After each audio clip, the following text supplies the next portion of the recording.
Spontaneous Sportsman. I thought I'd class up the channel today. Got a little bit of this Malbec. It's called Catena. It's a 2016 blend from Argentina. So I'm going to be drinking a little bit of this wine as I show you guys how to prepare some channel catfish that I caught on Cochiti Lake. I've been letting this sit overnight. It's at about 12 hours overnight in buttermilk. So what I did is I filleted and skinned the catfish and cut them into 1-inch chunks, and that's kind of key. You don't want to keep it as a whole fillet.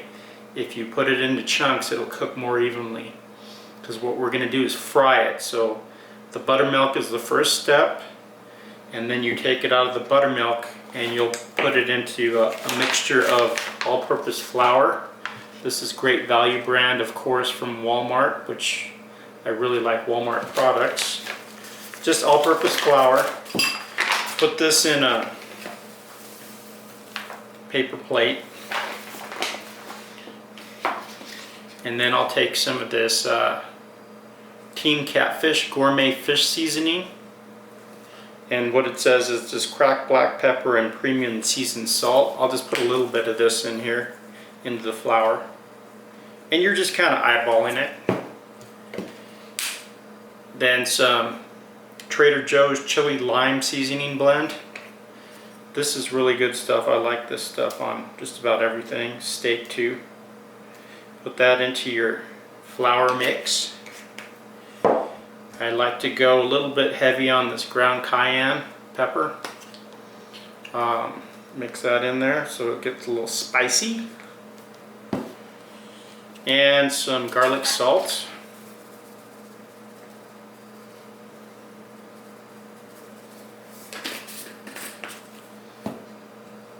Tiny bit of cumin, just a little, almost like a pinch. And paprika to round it out. So you mix that into the flour, and so that'll be your first step. I have 2 large eggs that I've already kind of whisked together with just a little sprinkling of lemon juice into these eggs. So the last step is going to be panko breadcrumbs, also from Great Value Walmart brand, and these guys are perfect. So what I'm doing is I'm kind of dipping it twice. So you'll just fill up another paper plate with that panko.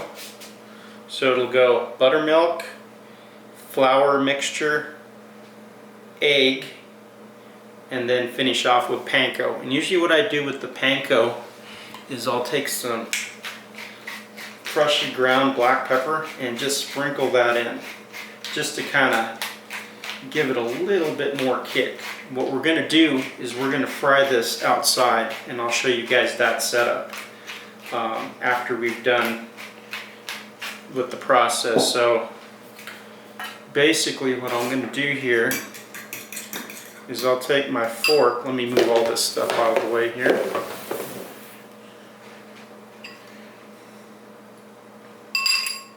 Take my fork, and you'll get a chunk of catfish about an inch by an inch, and you're gonna just kind of let that get coated with the flour, and then put it right into the egg.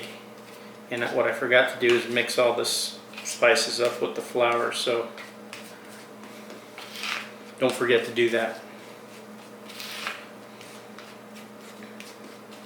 Getting a little dehydrated here.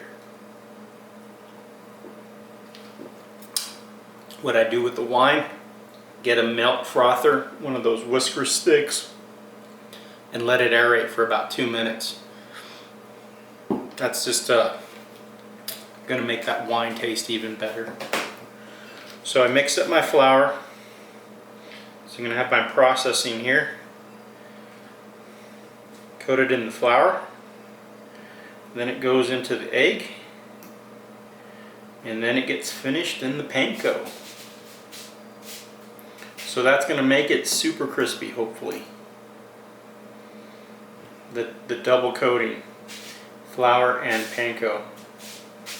And so let me finish all these and then I'll show you guys what they look like before we take them out on the fryer. So I got about half the catfish nuggets done. This is what they look like before you fry them. And get yourself a non-stick large frying pan. And what I'm going to use is some Carrington Farms coconut oil and ghee. And so you'll fry the fish in there outside on the outdoor burner, and I'll show you how I do that. But let me finish the process here so I have a big pile, and then we'll fry it up. So it kind of looks like a murder scene happened here because I have flour and buttermilk and panko flakes everywhere, but that's what it looks like before it's fried. That's probably about 1.5 pounds of catfish nuggets.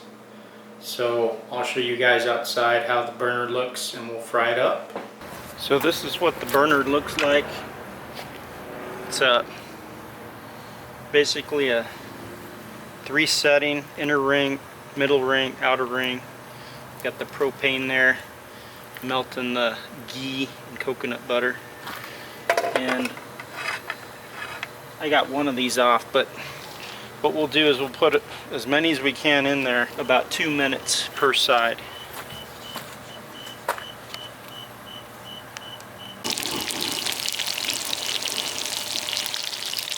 That's about half those nuggets. I added a little bit of that olive oil into there too.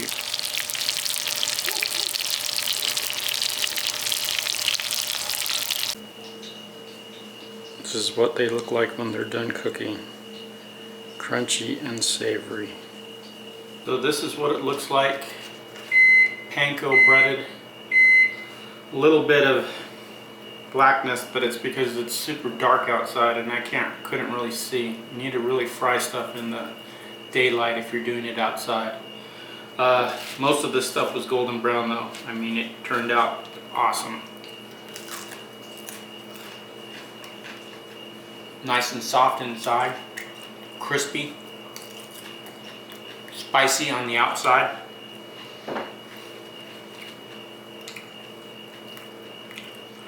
Look at that breading. It's thick, double coat, juicy catfish. Try that recipe. You guys will love it. Cheers.